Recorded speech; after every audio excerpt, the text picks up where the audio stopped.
So yesterday we talked about the side, side, side, and today we're going to learn a couple other ways to prove that triangles are congruent. They're shortcut ways, and it's a little bit more challenging to see these ways, but let me show you something real quick that I think is going to be helpful for you. You guys have to understand how triangles work a little bit as far as this chapter goes. So let me turn on my little tool here and I'll show you something. Make sure you're paying attention how this works. Okay, this is a really cool hint. Okay, you see this here? Okay, cool. Here's a triangle like this, right? So we might have a triangle like this, and it might be called A, B, and C. Now, you noticed last time we did side, side, side, right? So we were constantly putting side here, and side here, and side here, right? Well, today we're going to start learning about another one called side angle side. And we're also going to learn about hypotenuse leg. Just being funny there. Okay, but anyhow, if you remember it better that way, that's alright. But side angle side. So we don't always have to use sides all the time. We can sometimes use angles. So let me show you how this all works. Okay? I'm back up just a little bit here. Okay? So as you move around the triangle, you need to be having this idea. Okay? Watch how I go around the triangle. I'm going to go around the triangle this way.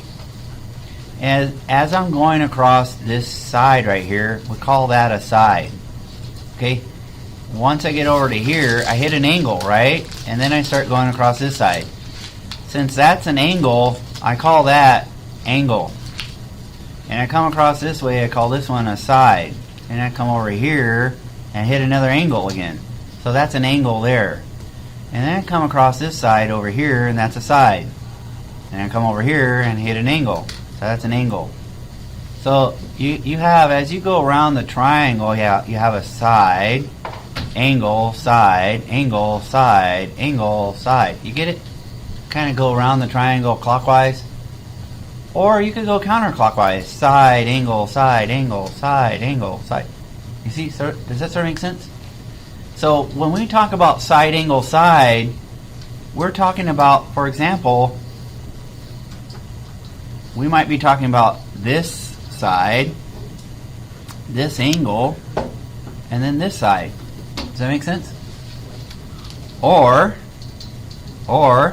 we use another color, or we might, whoops, it's already on here. Or I might be talking about this side, angle, side. So it's like that side, angle, side.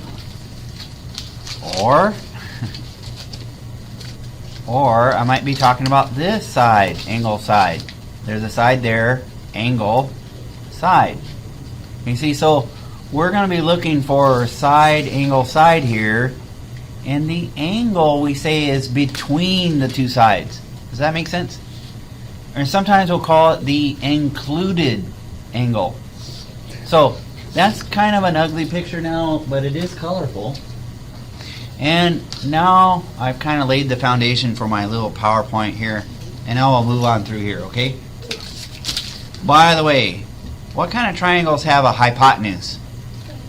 Only right triangles. So when we talk about this one, it's only for right triangles, okay? Right triangles. So you have to remember that one. This one we can't always use. So let's get going. Did you see that I did that for you guys to wake you up? Make sure you guys are, this cool stuff. Here, I'll do it one more time. Okay. Look, it went behind there and like hid for a while. Okay, so anyhow, enough of that. Amazing stuff. Okay, this, if you're doing your Cornell Notes, please write down your objective. I'll give you about 30 seconds or so. Students will be able to prove triangles are congruent using the sides and the angles. And how do you prove triangles are congruent using side, angle, side and hypotenuse leg? Hypotenuse leg. Okay. Anyone doing Cornell Notes? Anyone need me to hold on for a few more seconds? Okay, let's move on then. Okay, so this is what is meant by the included angle. It's the angle in between. That's how I'll refer to it. The angle in between. So notice you have a side right here. There's a side. As you go along this side this way, you know, as you're moving down the side, you know, you're going along this triangle, you eventually run into an angle. Bam! Then you start going across the other side. This is what we call the included angle. And like I said, I like to refer to as the angle that's in between. And that's why when we write this as side, angle, side. You see, if you continue, you'd hit another angle right there. And so you'd add on another angle. And then you go across a side, and then you put a side. You see, but we don't really care about all this other junk, because all we need is those three pairs of information, and we can say the triangles are congruent. Pretty cool stuff. Okay, so now there's you have to be careful, because what we were talking about here, whoops, back that up, sorry. Just like before, when we have side, angle, side here, everything needs to match to another triangle. And they have to be in the correct corresponding part. So that's going to be part of our task, is to make sure that everything's matched up again.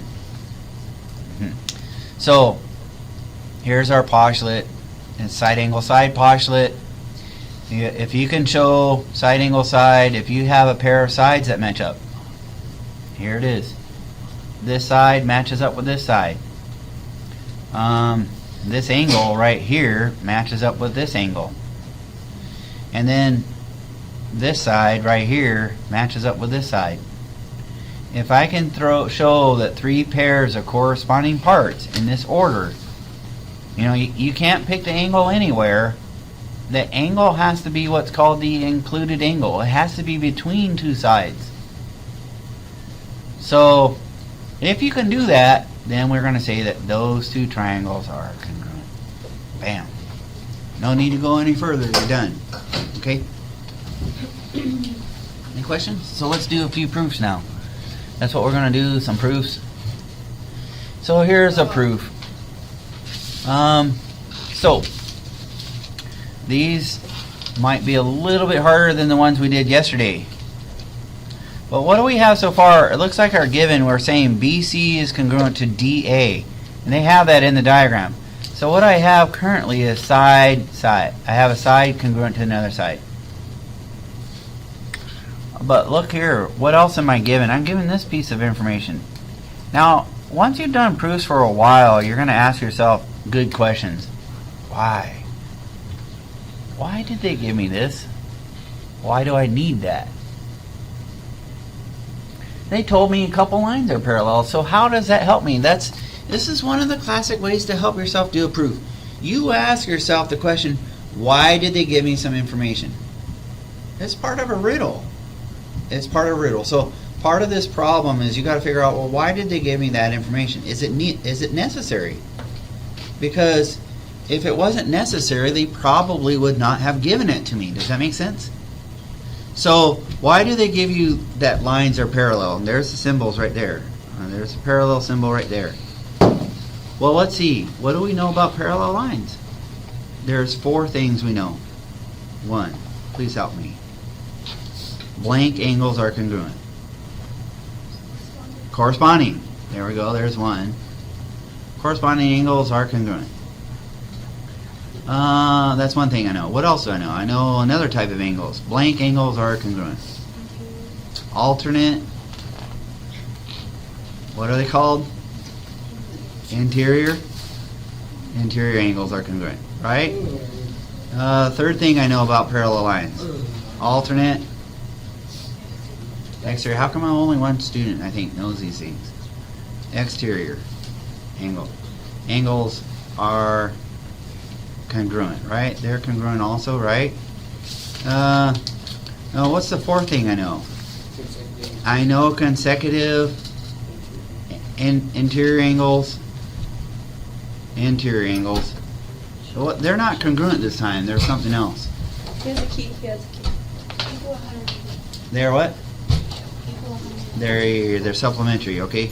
So they are supplementary.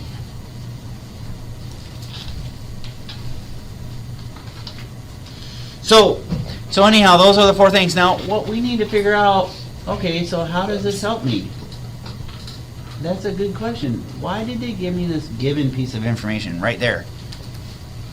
Someone help me out. Which one of these four is helpful for me? We found out corresponding angles, alternating interior, alternating exterior, corresponding. With this diagram here, do you see any of those types of angles in there? A and C. No, yeah. A and C. No. Oh, go ahead, help me. Where's one? When you say 1 and 3, are you talking about this and this? Oh. What? Alternate exterior. Okay, so hang on. Looks like I don't know. Alternate exterior. Okay, hang on. I think I'm confusing some people.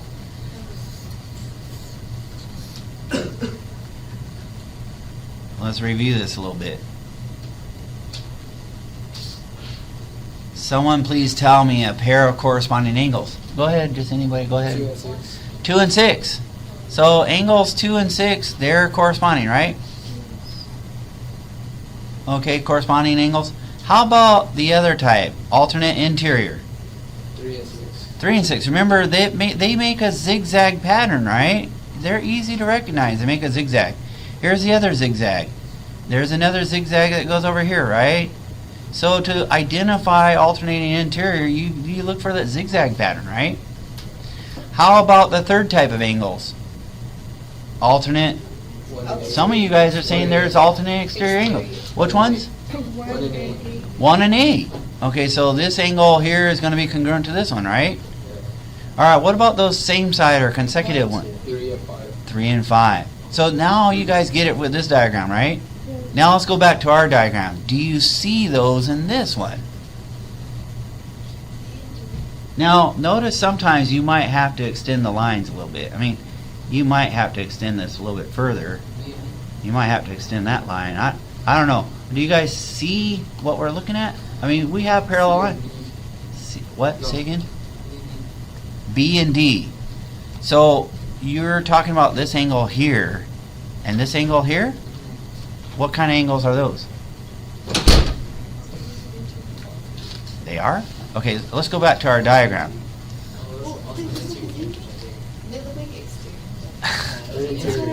Honestly, you guys are making me sick.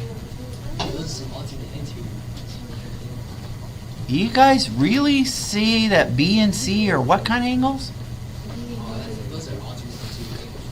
You're saying B and D are alternate interior angles. So I need to see a zigzag pattern somehow. And what I see right now is that, and I see that, and I don't even see that they're connected somehow. Isn't it angle BCA? Oh, there you go, BCA. Okay, so now we're getting somewhere. Someone with brains is helping me out now. There's the zigzag pattern. Don't you see it? Right there. Bam. That pink line. Isn't that a zigzag pattern? Yeah. So what's it mean then? That this angle is congruent to this one. Yeah. What kind are these? Alternating. Yeah, there's a zigzag pattern right there. You see? There's a zigzag. There's a zigzag right here, right? My friends, that's why we learned this in chapter 2. And now it's like, you guys have totally forgotten it. It's you guys, I don't know, it's scaring me. You guys aren't going to be able to prove triangles are congruent if you don't remember this stuff. This stuff, you have to have a building vocabulary, a building library of ideas. You can't, it's like the referee. He's learning all these rules, and rules 1 through 10, and then 11 through 20, and then 34.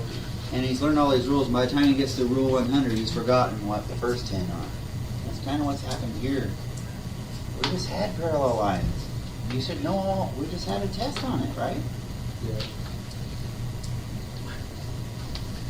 So, now are we starting to see why we had that piece of information?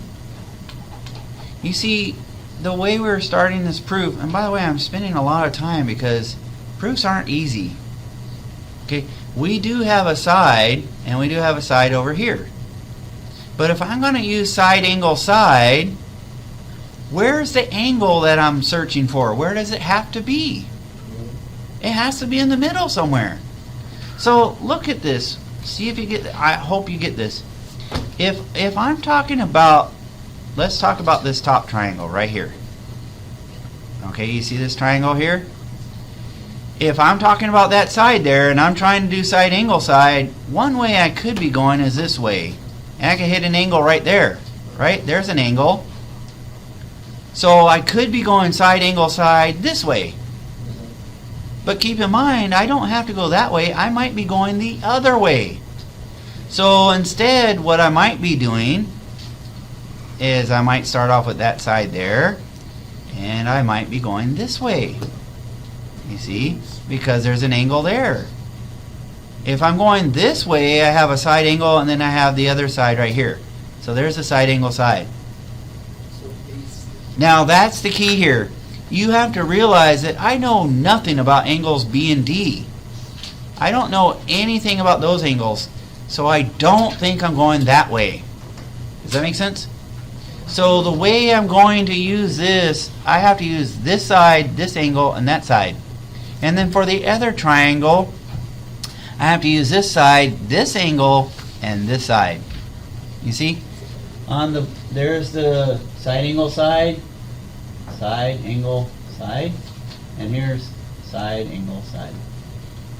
So if I can show all these pairs of sides and angles are congruent, I'm done. So hopefully you see now what the significance behind this is. This gives me my angle that I'm after. This gives me that this angle here is congruent to that angle. That gives me my second piece of information. So what I'm going to write down, notice I have it right here. So I'm going to say angle what? B, C, A. And here's where I want you to help me out. Because I'm kind of silly here. DAC. What is it? DAC. And how do you know? You looked on YouTube already. Look, you can always use this as your guide. If I use B, right there's B, right? B matches up with D. So I better have D here, right? And then C is right here. And so that means I should be right here, which means this should be DA, right? And then the final letter was A. So then I should use C here. Let's make sure that makes sense. So DAC. Hopefully you could look at the diagram and make sense too, right? Okay, so the reason for that is because I was given that I have a couple parallel lines. So I'm going to say what kind of angles were. This is called the alternate interior angles are congruent theorem. And the reason why I could say that is because someone told me I had parallel lines. You see that so far? We good? Alright, so now our goal is to get this final side. What I need to do now is to get this side. This side right here needs to get in there in my proof. Now you've seen how to do this last time, right? It's the same side twice, right? So I could get this one in here easy, right? I'm going to simply say, CA. If I use CA here. If I use CA here on this black triangle, what should I use on this one on the bottom? This red, kind of red one. CA is congruent to, come on you guys, don't go to sleep on me. No. CA matches up with AC, right? So I want to say AC. Alright, and that gave me my side angle side now. Now I'm going to say triangle ABC is congruent to triangle CDA. And what are we going to say here? Side angle side. Okay. Oh, by the way, what was this one called? Reflexive. And we've seen that one come up, right? Yeah. Okay. So in this chapter, we're starting to do a whole bunch of proofs. And you're going to be doing a whole bunch more. So you can't like run away and just abandon ship, you know. These take a little bit of work. You're going to have to think. It is a struggle. But please, you have to be willing for that. Otherwise, you will fail this semester. You will likely fail this semester. And you just keep saying, you can't just skip it. You know, it's like one of these hurdles you have to go over. Okay, so that being said, let's try another one. Now, one of the things we want to be careful about is that included angle. The angle cannot just be anywhere. When we're using side angle side, the angle has to be between. And so I want to show you a little picture here. If you try to move that angle to the end here instead of in between, let's look at what happens. Okay, so I have a side right here, right? And if I'm doing side-side angle, then I ignore this angle here. I ignore it. I'm not using it. So as I go around my triangle like this, I have a side right here. That's where I get the side, the first one.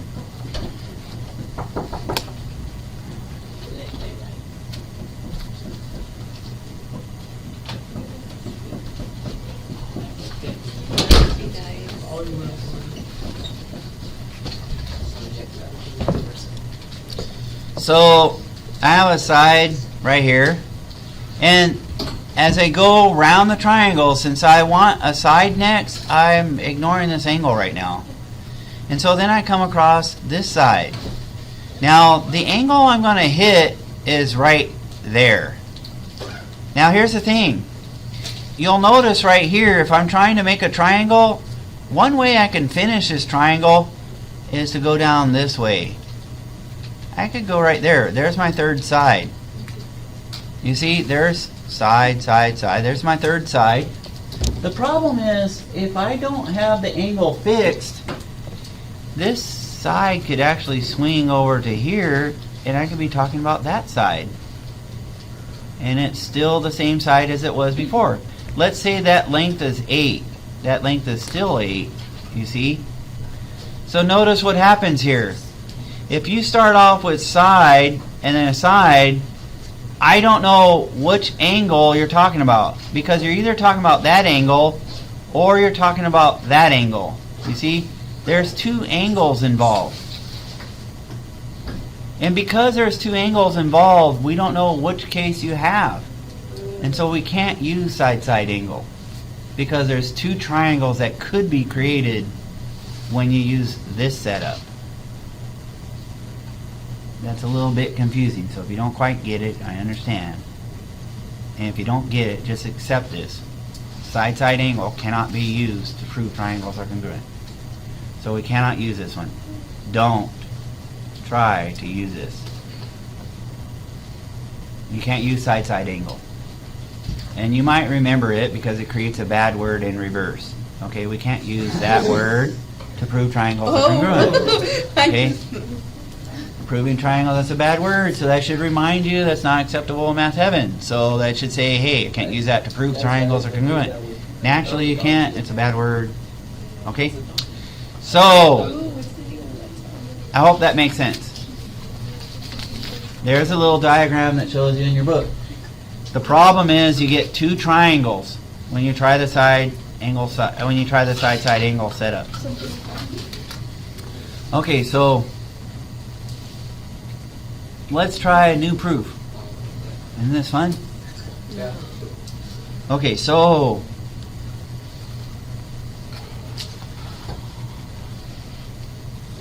you guys should all be able to get at least 1 point on proofs, right? Because you can do this. 1. You can write down this given stuff. Okay, so I'm going to start off with this. MP is congruent to NP. Okay. Now, by the way, that's drawn on our diagram already, right? So that helps me out. Now, the second piece they say is OP bisects bisects what? Bisects angle MPN. Now, why did they tell you this? This is our given, of course, but usually when you do a proof, they don't give you stuff unless it helps you. So the question is, why does that help me? Remember, what I'm trying to do perhaps is use side, angle, side. And currently what I have is a side. Now remember, when I'm doing side, angle, side, there's two ways I could be rotating about this triangle. I could be taking this path and going around this way. Does that make sense? Or I could be going the other way. I could be going around this way. You see? Now you have to decide when you're using side, angle, side, which way am I going to be going around the triangle to help me? You see, let me give you a little insight here. I know right now that I have this side right here. Now I'm thinking if I'm going this way, I would have to show that this angle is congruent to this one. And I have no idea how to do that. So I'm thinking that's probably the wrong way to go around the triangle. Does that make sense? So I'm thinking right now that I have to be going the other way. Maybe I'm going this way instead. I'm going to hit that spot there and then go up this way. And see, that will give me a side, angle, side. Now if I go with the other triangle, I'm going to get a side, angle, side also going that way. There's my side, angle, side. So that's what I'm thinking, the path that I will have to take if I'm going to use side, angle, side here. I think I've lost a lot of people. Can I get everyone back up here? Spacing out, not even paying attention. I don't care, I hate this stuff. Go away. I'm having a nightmare, right? Yep. Okay, so here's the side, here's the side. Okay, so now can I start to understand what is the significance? What does it mean when we bisect something? This OP bisects an angle. Where is this angle?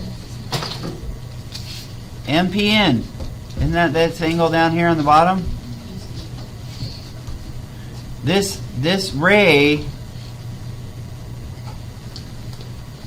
this one comes right down, OP comes down here and smack, hits there, right there, and it cut that angle right smack in half.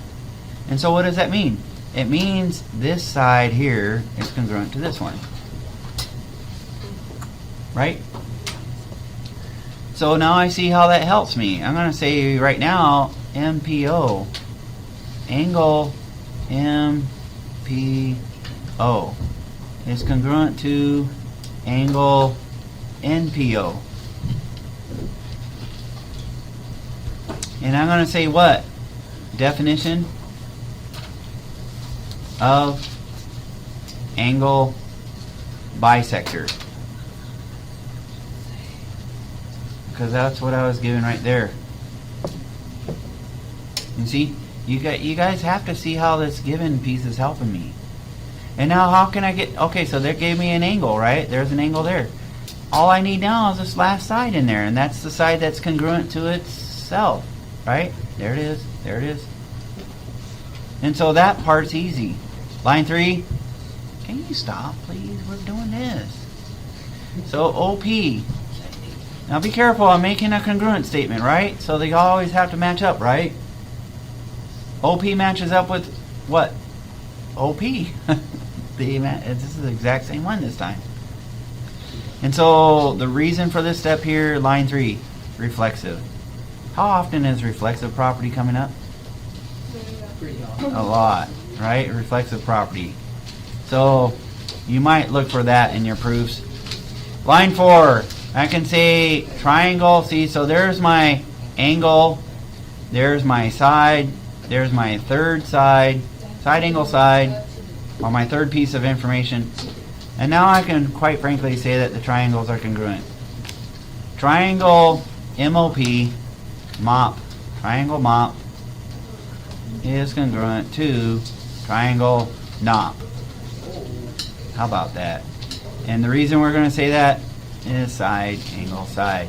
And I think I've bored the daylights out of you, so I'm going to stop now.